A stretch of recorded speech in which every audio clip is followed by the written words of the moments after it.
저희를 환영하십니다. 할렐루야.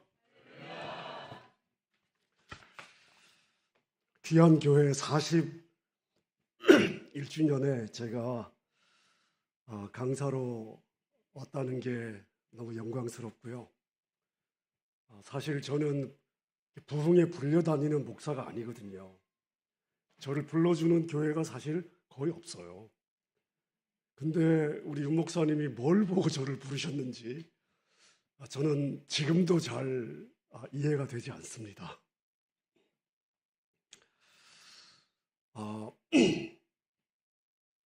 오늘 세 번째 말씀인데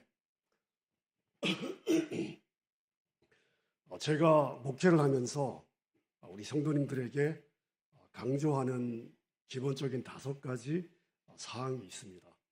개척하는 첫 주일부터 아마 이번 주일도 저희 주보에 나올 것 같습니다. 광고가 많은 주일을 제외하고는 항상 주보에 나오는 우리 성도님 한 분 한 분이 목표해야 될, 지향해야 될, 그리고 염두에 두고 자라가야 될 성숙의 5가지 목표가 뭐냐, 이걸 제가 정하고 지난 19년 동안 우리 성도님들에게 계속해서 반복해서 강조를 하고 있습니다. 그 중에 첫 번째가 뭐냐 하면 어떤 환경, 어떤 상황에서도 먼저 하나님을 바라보는 것이 습관이 되어야 된다. 여러분, 우리가 성숙을 이야기하잖아요. 성숙. 에베소서 4장을 보면 그리스도의 장성한 분량까지 자라가라.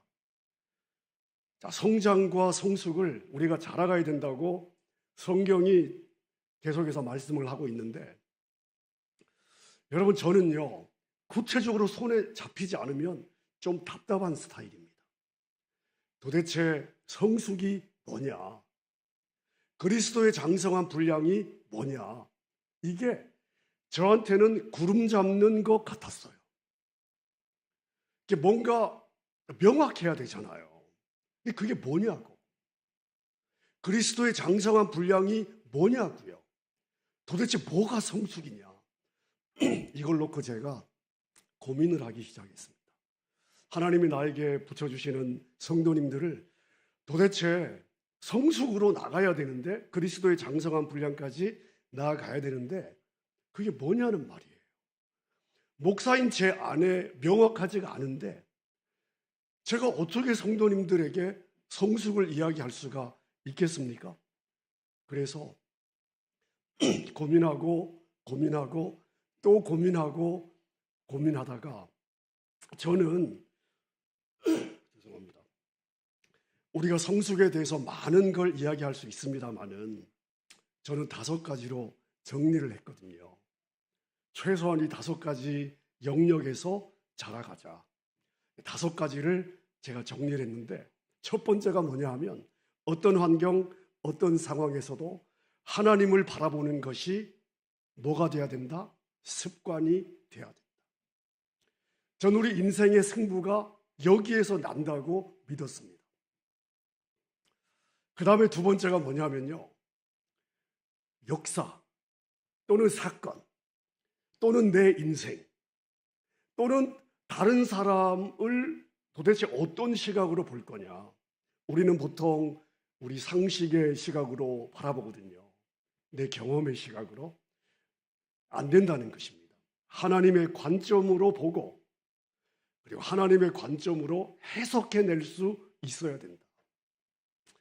제가 금요일 날 나눈 말씀은 이 2번째 개인의 성숙 2번째 목표의 근거로 제가 말씀을 드렸고요. 오늘 이 본문의 말씀은 첫 번째 개인의 성숙 첫 번째 목표, 어떤 환경, 어떤 상황에서도 하나님을 바라보는 것이 뭐가 돼야 된다? 습관이 돼야 된다. 자, 이 큰 틀을 가지고 오늘 본문의 말씀을 한번 묵상해 보겠습니다. 자, 열왕기 오늘 저희가 13장의 말씀을 읽었는데요. 열왕기하 12장에 보면 요아스라고 하는 남유다의 왕이 기록이 되어 있습니다. 이 요아스라는 왕은 어떤 왕이냐? 1살 때 할머니가 쿠데타를 일으켰습니다. 자기 아버지를 죽이고 자기 모든 형제를 죽이고 할머니가 권력을 잡았어요. 이 할머니가 누구냐 하면 북이스라엘의 아합과 이세벨의 딸이었습니다. 아달랴라고 하는 딸이었는데, 요아스는 손주였죠. 할머니가 쿠데타를 일으켜서 왕족들을 다 죽이는 틈에 자기 숙모가 자기를 살려주어 가지고 겨우 목숨을 건졌습니다. 그리고 6년 동안 성전에서 숨어 지내다가 7살이 되어서 왕이 되었습니다. 40년 동안 남유다를 다스렸어요. 자, 여러분, 6년 동안 성전에서 숨어서 지냈다면 성전 구석구석을 아마 잘 알았을 것 같습니다.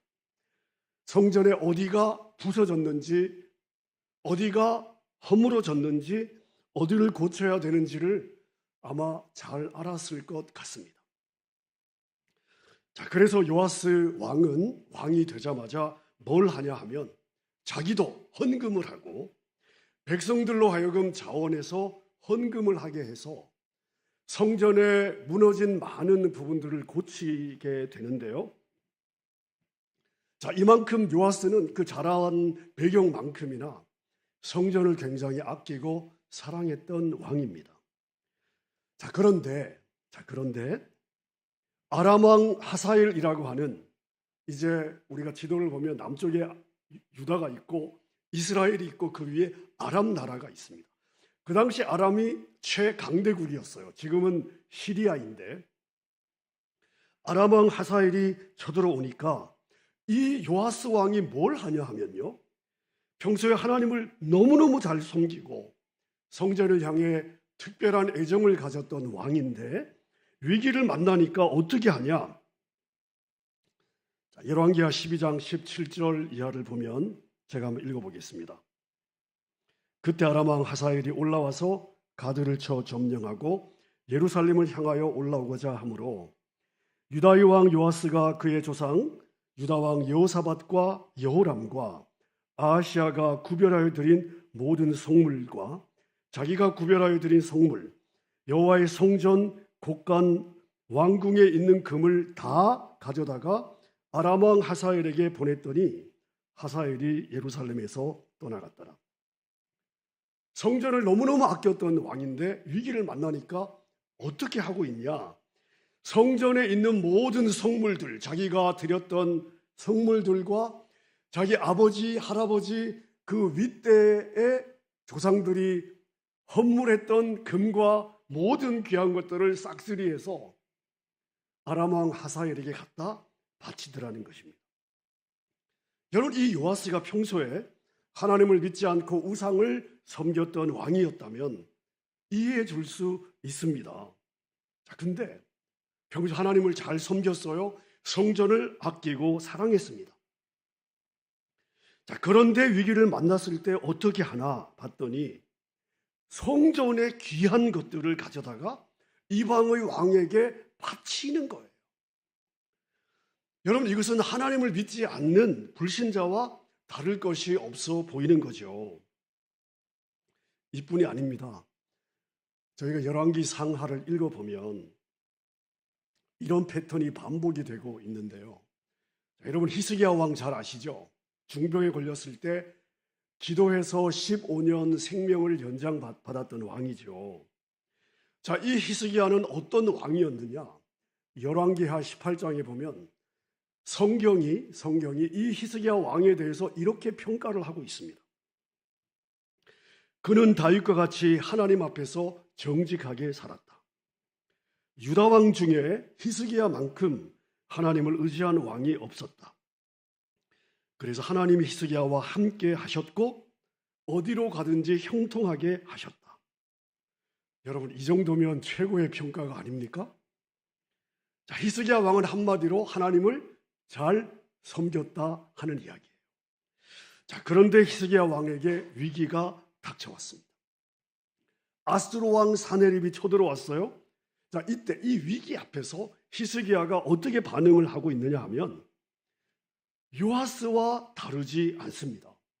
성전의 곡간을 털어서 모든 금과 은과 좋은 보물들을 챙기고 심지어 성전의 문과 기둥을 덮었던 금까지 다 벗겨서 아수르 왕에게 갖다 바치는 거예요.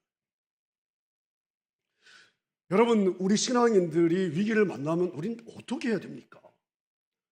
나에게 하나님이 계시다는 것을 기억해야 되잖아요. 여러분, 이게 신앙이 아닙니까? 자, 근데 평소에 잘 믿는다고 하는데 위기를 만나면 그 사람 안에 하나님이 없어요. 평소에 하나님을 잘 섬겨요. 근데 위기를 만나면, 어려움을 만나면요, 그 사람 안에 하나님이 없습니다. 위기인데 그때가 하나님을 진짜 의지해야 될 때인데요, 그때 하나님이 그 사람 안에 없어요. 위기만 만나면 성전의 금과 보물을 털어가지고 위기를 넘어갑니다. 자, 여러분이 아시다시피 남유다의 수도는 예루살렘이죠. 그 예루살렘에는 뭐가 있습니까? 솔로몬이 지은 하나님의 성전이 있습니다. 자, 솔로몬이 예루살렘 성전을 건축한 다음에 헌당식을 하면서 하나님께 올린 기도가 있습니다. 꽤 긴 기도가 있는데요, 그 솔로몬의 기도 중에 이런 내용이 있습니다. 하나님, 만약에 우리가 적의 공격을 받아서 전쟁을 하러 나갈 때에 이 성전을 향해 도와달라고 기도하고 전쟁에 나가면 하나님 우리를 도우셔서 이기게 해 주십시오. 우리가 외적의 침입을 받았을 때에 이 성전에 와서 하나님께 도움을 구하면 하나님 우리를 도와주십시오. 자, 솔로몬이 그런 기도를 했단 말입니다. 하나님이 뭐라고 대답하셨을까요? 내가 너의 기도를 들었다. 내가 나의 이름을 이 성전에 둘 것이다. 그리고 너희가 기도하면 내가 응답할 것이다. 약속을 주셨어요. 자, 그럼 생각해 보십시오. 외적이 쳐들어왔습니다. 내 힘으로 싸우기가 어려워요. 그럼 어떻게 해야 되는 거죠? 여러분이 하나님의 약속을 붙잡고 하나님의 도우심을 구해야 되는 거죠. 성전을 향해서 기도하고 하나님의 도우심을 구하며 하나님의 능력을 덧입어 나가야 되는 것이죠. 자, 그런데 위기를 만나면 성전에 와서 하나님의 도우심을 구하기는커녕 오히려 평소에 드렸던 성전의 헌물들, 금과 은과 보물들을 싹쓸이해서 족국의 왕에게 바치고 있습니다. 위기를 만나면. 여러분, 저는 평소 하나님을 잘 섬겼던 이런 그 왕들의 반복되는 패턴을 보면서 이런 질문을 해 보았습니다. 도대체 우리에게 신앙은 무엇일까? 우리에게 신앙은 무엇일까요? 도대체 우리에게 믿음은 무엇일까요? 위기의 때에 의지할 수 없고 위기의 때에 나를 도와줄 수 없는 하나님이라면 여러분, 우리는 그 하나님을 왜 섬겨야 되죠? 여러분 안엔 이런 질문이 안 생기십니까? 위기의 때에 내가 의지할 수 없고 위기의 때에 나를 도울 수 없는 하나님인데 내가 왜 그분을 섬겨야 되죠? 여러분, 내가 왜 인생을 그분에게 걸어야 됩니까? 이런 질문이 안 생기십니까? 저는 그런 질문이 생겨요. 평소에 하나님을 잘 섬긴다는 것은 도대체 무슨 의미입니까? 내 삶에 하나님이 진짜 필요할 때, 그분이 전능하신 하나님이라고 맨날 고백하는데 내 삶에 진짜 하나님이 필요할 때 내 안에 하나님이 없다면 도대체 신앙은 무엇인가? 여러분, 제 안에 그런 질문이 있어요. 나에게 하나님은 도대체 무슨 의미일까? 자, 그런데 우리가 열왕기하 13장으로 넘어가면 조금 전에 열왕기하 12장의 남유다의 요아스 왕의 모습인데요.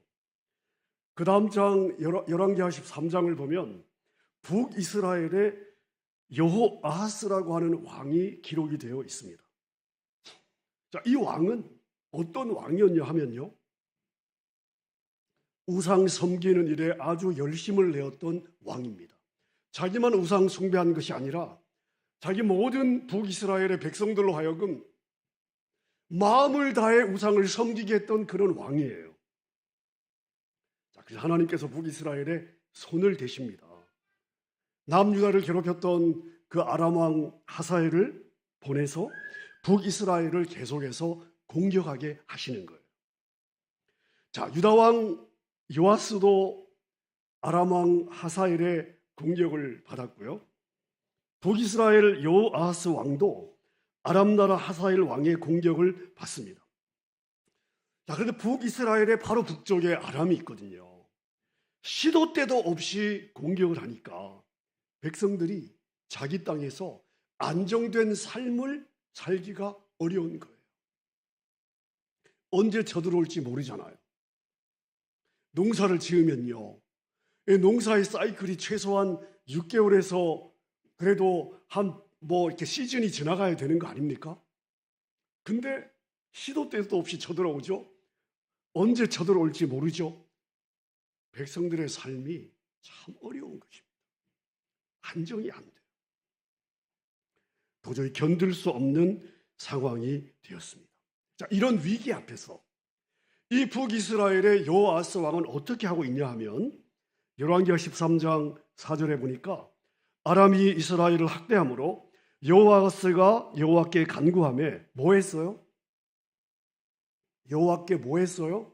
간구하며 여호와께서 들으셨으니 이는 그들이 학대받음을 보셨습니다. 여러분, 이 왕은요, 북이스라엘 왕은 평소에 열심히 우상을 섬겼던 왕인데 위기를 만나니까 뭘 하냐 하면 하나님께 도움을 구하고 있습니다. 하나님, 제가 어려운데 좀 도와주십시오. 그랬더니 하나님이 어떻게 반응을 하시는가?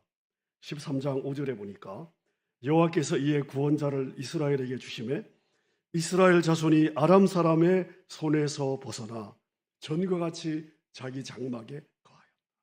자기 장막에 거하였다는 것은요, 이게 이리 쫓길까 저리 쫓길까 불안해하지 않고 이게 이제 자기 장막에서 안정된 삶을 살았다 하는 그런 의미예요. 우리 삶에 이런 삶이 얼마나 중요합니까? 가장 기본적인 삶인데 이게 돼야 되는 거잖아요. 이 여호아하스 왕은 위기 앞에 하나님의 도우심을 구했고요. 하나님은 그 간구에 이렇게 응답해 주셨습니다. 비교가 되지 않습니까? 여호와의 성전, 하나님의 약속을 가지고 있었던 남쪽 유다는 평소에는 그 성전에서 예배가 늘 드려지고 있었습니다. 근데 어려움만 만나면 성전 곳간을 털어 문제를 해결해요. 하지만 성전이 없었던 북이스라엘은 오히려 여호와 하나님께 도움을 구해서 하나님의 도우심을 받습니다. 여러분, 이렇게 이어지는 두 장에서 하나님 이렇게 두 왕을 재미있게 비교하고 있습니다. 우리는 이러한 비교를 통해서 뭘 볼 수가 있습니까? 아, 하나님은 이렇게 일하시는구나. 어떻게 일하셔요? 우리가 먼저 하나님을 찾아야 돼요. 여러분, 하나님은 항상 준비가 되어 있습니다. 우리가 그분을 붙잡아야 되는 거예요. 우리가 하나님을 붙잡으면 하나님은 반드시 일을 하십니다. 우리가 평소에 기도하지 않다가 어려움을 만나서 기도하려고 하면 좀 뻔뻔스러운 느낌이 들 때가 있지 않습니까? 그래서 좀 낯이 좀 거시게 해서 기도가 잘 안 돼요. 자, 여러분, 그러면 그런 나의 모습을 하나님이 보시고 뭐라고 생각하실까요? 야, 너는 참 예의가 바르구나.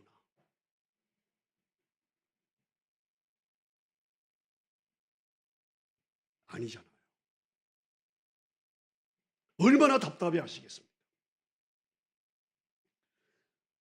에스겔 36장 37절에 보면 주 여호와께서 이같이 말씀하셨느니라.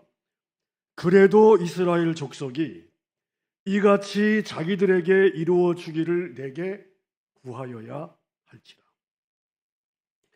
여러분, 하나님은 우리에게 많은 약속을 주셨어요. 하나님은 그 약속을 이루실 능력이 있습니다. 자, 그런데 그 약속이 하나님이 자녀들에게 준비되어 있는 축복이 내 것이 되기 위해서는 반드시 내가 하나님께 구해야 돼요. 아무리 많은 약속을 내가 가지고 있어도 내가 구하지 않으면 나에게 주어지지 않는 것입니다. 여러분, 은행에 수만금의 돈이 있으면 뭐합니까? 카드 가지고 가서 빼내야 될 거 내가 쓰는 거 아닙니까? 자, 북이스라엘은 아람의 공격을 받았을 때 힘들었어요. 하나님의 도우심을 구했습니다. 자, 그리고 하나님의 구원의 은혜를 입었습니다. 도와달라고 요청했고요. 하나님은 응답해 주셨습니다. 이게 은혜잖아요. 자, 그러면 이렇게 은혜를 입었으면 그 다음에 어떻게 살아야 되죠? 이제는 하나님의 백성답게 좀 살려고 노력을 해야 되잖아요. 자, 그런데 북이스라엘은 어떻게 했느냐? 13장 6절입니다. 그들이 이스라엘에게 범죄하게 한 여로보암의 집의 죄에서 떠나지 아니하고 그 안에서 따라 행하며 또 사마리아의 아세라 목상을 그냥 두었더라. 이런 은혜를 받고도 어려움이 풀리고 나니까, 위기가 넘어가고 나니까 그냥 옛날처럼 우상 섬기고 하나님 없이 살더라 하는 거예요. 결국 바뀐 것이 하나도 없었다. 여러분, 이런 모습을 보면서 우리가 이런 질문을 한번 해볼 수 있습니다. 하나님은 이스라엘이 변심할 것을 몰랐을까요? 한번 도와주면 잘 믿고 잘 섬길 것으로 하나님은 믿고 도와주셨을까요? 우리 하나님이 모르실 리가 없다. 자, 그러면 변심할 것을 알면서도 간구하면 도와주시고, 간구하면 또 도와주시고, 간구하면 또 도와주시고. 여러분, 우리 하나님은 바보가 아닐 텐데 이렇게 간구하면 끝없이 거의 정말 기계처럼 우리 인생을 도와주시는 이유가 뭘까요? 여러분, 우리 삶에서도 한 번쯤 던져봐야 되는 질문이 아닙니까? 도대체 하나님은 왜 위기만 지나가면 하나님을 잊어버리는 인생을, 하나님은 왜 다시 하나님을 구하면 그 전에 하나님을 잊어버렸던 것이 없었던 것처럼 여러분, 우리를 이렇게 도와주실까요? 자, 거기에 대한 답이 오늘 우리가 읽은 본문 말씀에 있습니다. 여러분, 이게 제 오늘 설교의 포인트인데요. 자, 열왕기하 13장 22절, 23절 오늘 본문을 제가 다시 한번 읽어보겠습니다. 굉장히 중요한 단어가 하나 있어요. 여러분이 한번 발견해 보십시오. 요아스 왕의 시대에 아람 왕 하사엘이 항상 이스라엘을 학대하였으나 여호와께서 아브라함과 이삭과 야곱과 더불어 세우신 무엇 때문에? 언약 때문에.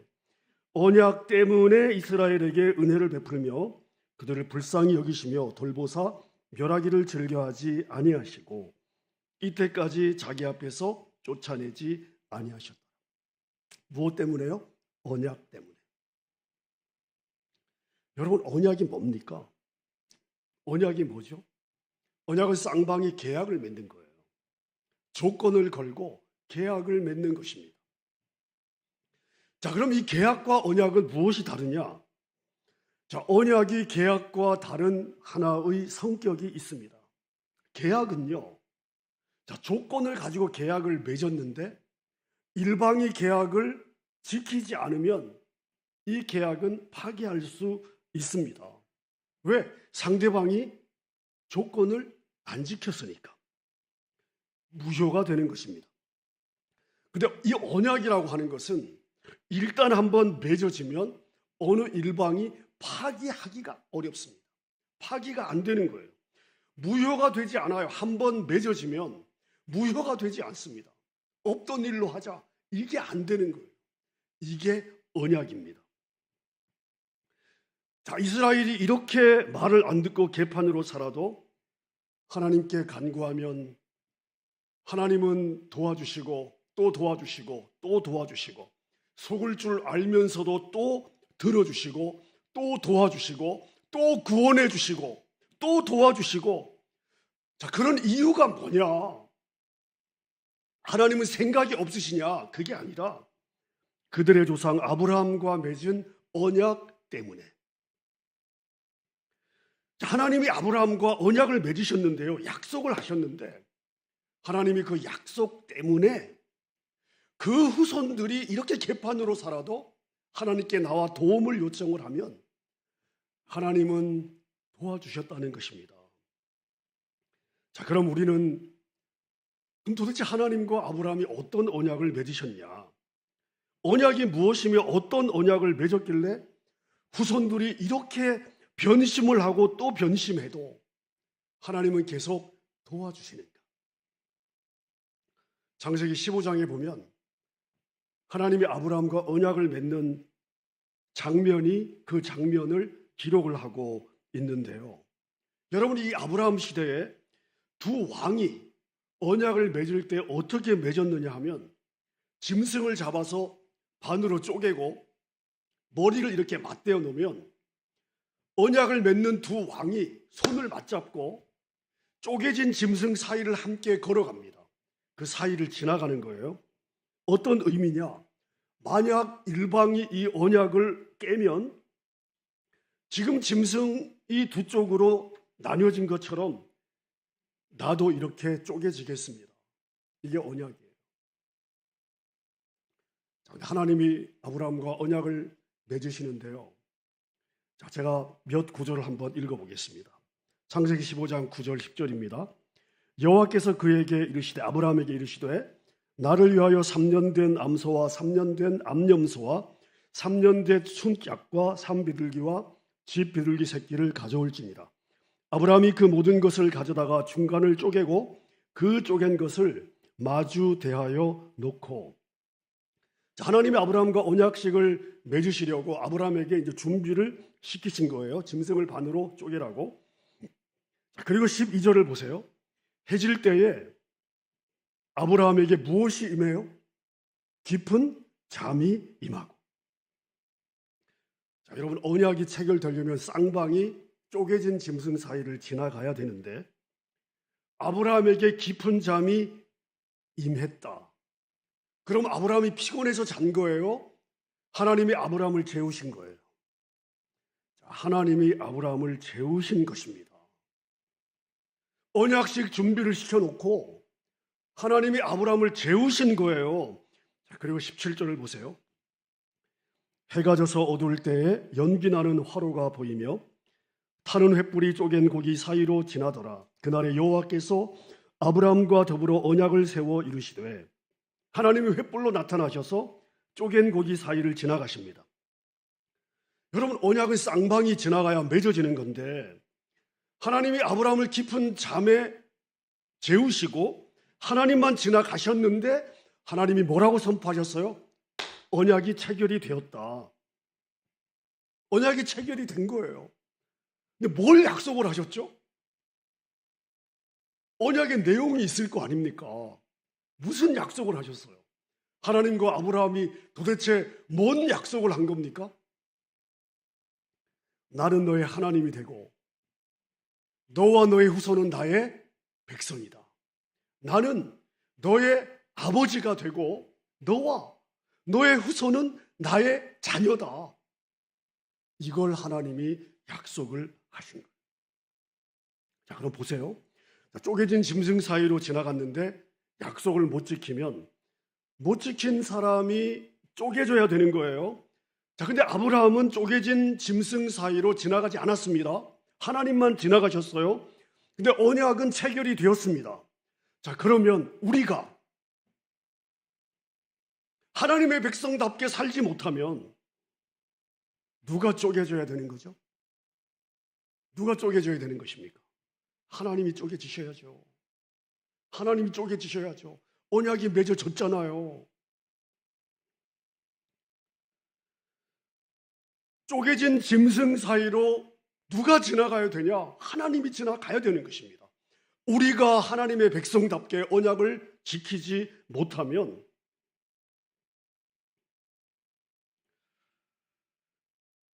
하나님이 쪼개진 짐승 사이로 지나가야 되는 거예요. 하나님이 스스로 자기를 쪼개셔야 되는 거예요. 언약대로 살지 못한 것은 우리지만 쪼갠 짐승 사이로 지나가신 하나님이 쪼개지셔야 되는 것입니다. 여러분, 그래서 하나님이신 예수님이 이 땅에 오신 거예요. 우리가 쪼개져야 될 십자가에서 하나님이신 예수님이 자기 몸을 쪼개주신 거예요. 언약대로 살지 못하는 우리 때문에 하나님이 자기를 쪼개신 거예요. 이게 끝이 아니에요. 하나님이신 예수님이 오셔서 자신의 몸을 쪼개시면서 흘리신 그 피로 하나님은 우리와 새로운 언약을 맺었습니다. 마태복음 26장 28절에 보니까 이것은 예수님의 말씀이에요. 이것은 죄 사함을 얻게 하려고 많은 사람을 위하여 흘리는 바 나의 피 곧 언약의 피니라. 여러분, 십자가에서 흘리신 피는 새로운 언약을 맺는 피였습니다. 누구든 예수님을 믿으면 너는 내 백성이다. 너는 내 자녀다. 너는 내가 책임지는 거야. 여러분, 그러면 우린 누구입니까? 하나님의 언약 백성이 아닙니까? 예수님의 피로 하나님과 새로운 언약을 맺은 하나님의 백성 아닙니까? 우리의 삶은, 우리의 영혼은, 우리의 여정은, 우리의 영원한 운명은 누가 책임지는 거예요? 하나님이 책임지시는 거예요. 여러분, 그렇다면 하나님이 아브라함과 맺은 언약을 지키기 위해서 저렇게 우상 숭배하다가도 달려나와서 구하기만 하면 다 건져주셨는데 예수님과 새 언약을 체결하고 예수의 백성 된 우리에게 하나님이 은혜를 안 주시겠습니까? 여러분, 이렇게 한번 생각해 보십시오. 여러분에게 자녀가 있는데요. 저는 이민교회를 섬기니까 참 이런 경우들을 많이 보게 되죠. 자, 여러분에게 자녀가 있어요. 부모 말 안 듣고 개판으로 삽니다. 미국은 마약이 심각해요. 한 번 빠지면요, 부모의 삶은 다 망가지는 거예요. 마약을 한 자신의 삶은 이루 말할 것도 없지만 부모의 삶은 더 이상 인간의 삶이기가 어려워요.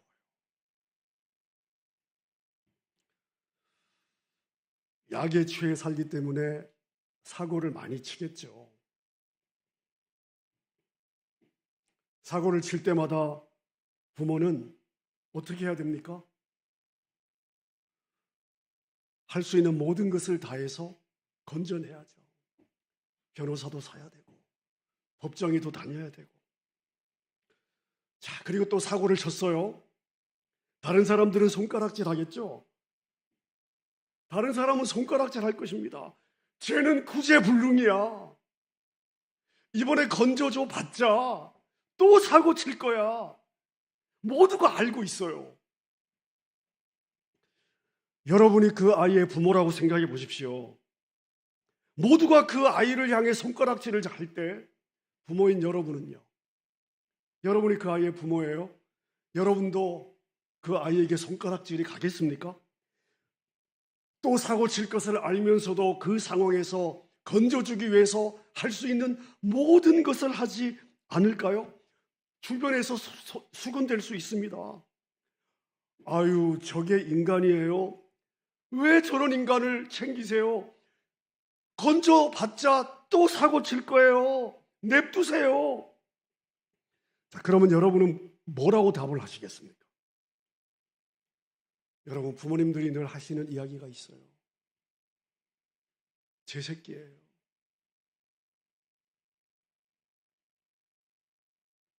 얘가 제 새끼입니다. 여러분, 이 한마디가 부모의 이 모든 행동을 설명하는 열쇠예요. 다른 사람은 이해 못해요. 부모에게는요, 얘가 자기 자식이에요. 포기가 안 되는 거예요. 여러분, 내 새끼라는데 거기에 무슨 설명이 필요하겠습니까? 하나님은 언약을 맺어 우리를 자기 백성 삼으셨고, 예수님은 십자가에서 자신의 피를 흘려서 우리를 언약 백성으로 삼아 주셨습니다. 여러분 자녀들이 아빠 엄마에게 와가지고 용돈 달라고 할 때 굉장히 미안해하면서 달라고 그러는 자식들을 보셨어요? 아니, 지가 벌었어요? 지가 맡겼냐고요. 근데 어떠세요? 너무 당당하지 않아요? 꼭 지 거 갖다 쓰는 것처럼? 여러분, 그 담대함이 어디서 나옵니까? 아빠 엄마니까요. 아빠 엄마니까. 그 아빠 엄마의 자식이니까 당당한 거예요. 여러분, 성경이 우리를 뭐라고 말씀하십니까?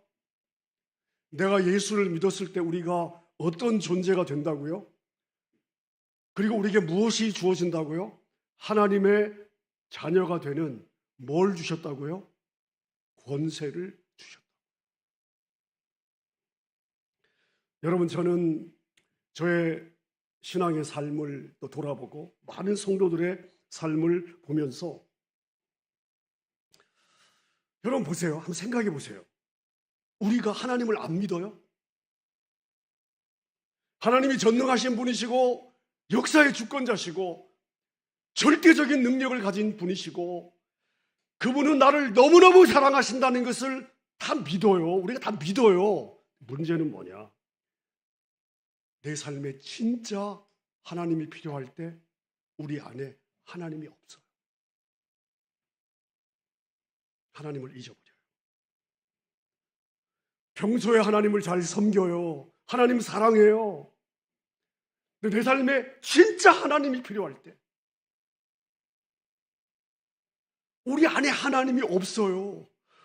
그래서 하나님은 다 준비가 되어 계신데 여러분, 우리는요 세상에 이런 하나님을 아버지로 두고 있으면서 하나님의 도움을 못 받는 고아로서 살아가는 거예요.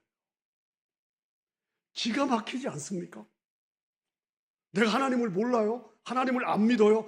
아니, 그러면 뭐 어쩔 수가 없죠. 난 하나님을 믿어요. 하나님 사랑해요.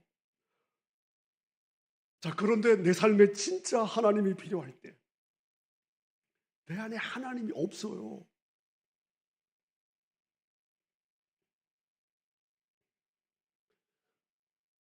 여러분 기억하십시오.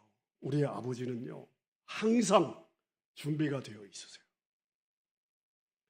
나에게 하나님이 계시다는 것, 나에게 아버지가 계시다는 것을 안 믿어서가 아니에요. 기억하는 것. 저는 이게 인생 승리의 비결이라고 믿습니다. 나에게 아버지가 있어요. 나는 혼자가 아니에요. 그래서 어떤 환경, 어떤 상황에서도 하나님을 먼저 바라보는 것이 뭐가 돼야 된다? 습관이 돼요. 그냥 자동으로 가야 돼요. 자동으로. 어려움을 만났을 때, 위기를 만났을 때 내가 혼자가 아니다. 나에게 아버지가 계시다. 이게 여러분 오토매틱하게 나에게 작동을 해야 되는 거예요. 인생 승리의 비결이 여기에 있다. 여러분, 그래서 제가 여러분에게 마지막으로 이 한 가지를 제안하고 말씀을 마치겠습니다. 어떤 일을 하든 시작하기 전에 여러분 10초만 기도해 보십시오. 10초만. 1분 아니에요. 30초 아닙니다. 10초만. 운전대를 잡고 운전을 시작하기 전에 하나님, 제가 이제 운전을 시작합니다. 하나님이 이 운전대는 아버지가 잡아주세요. 시간이 걸려요? 어려워요? 아니, 돈이 드냐고요. 여러분이 출근해서 사무실에 앉자마자 하나님, 오늘 제가 하루를 시작하는데요, 오늘 이곳에서 일어나는 모든 만남들, 제가 내리는 결정은 아버지가 저에게 베스트로 해주셔야 돼요. 시간이 걸려요? 10초면 돼요. 이게 나에게 아버지가 계시다는 것을 기억하는 거예요. 여러분의 삶에 우리 하나님의 도우심이 있으시기를 주님의 이름으로 축원합니다. 기도하겠습니다. 살아계신 하나님, 홍콩 한국 선교교회 지난 41년의 역사 속에서 우리 하나님이 교회의 머리가 되어주시고 이곳을 통해 하나님의 백성들을 보호하시고 그리고 하나님의 백성들이 하나님을 알아갈 수 있는 여정이 되게 해주신 것을 감사합니다. 성도들의 헌신과 희생을 통하여 하나님이 열방을 섬기게 하신 이 귀한 선교사역 두 손 들어 축복하여 주시고 일에 함께 마음을 모은 성도들의 기업에 하늘의 부유함과 땅의 기름진 복을 부으셔서 성도들의 기업이 잘 되게 하시고 하나님, 그리고 주님의 교회를 통해 시작하게 하신 열방을 향한 놀라운 생명의 사역들이 힘있게 전개될 수 있도록 도와 주시옵소서. 살아계신 하나님, 하나님이 나의 아버지라는 사실을 기억하고 하나님의 도우심을 받는 자녀의 삶이 될 수 있도록 축복하여 주시옵소서. 예수님 이름으로 기도합니다.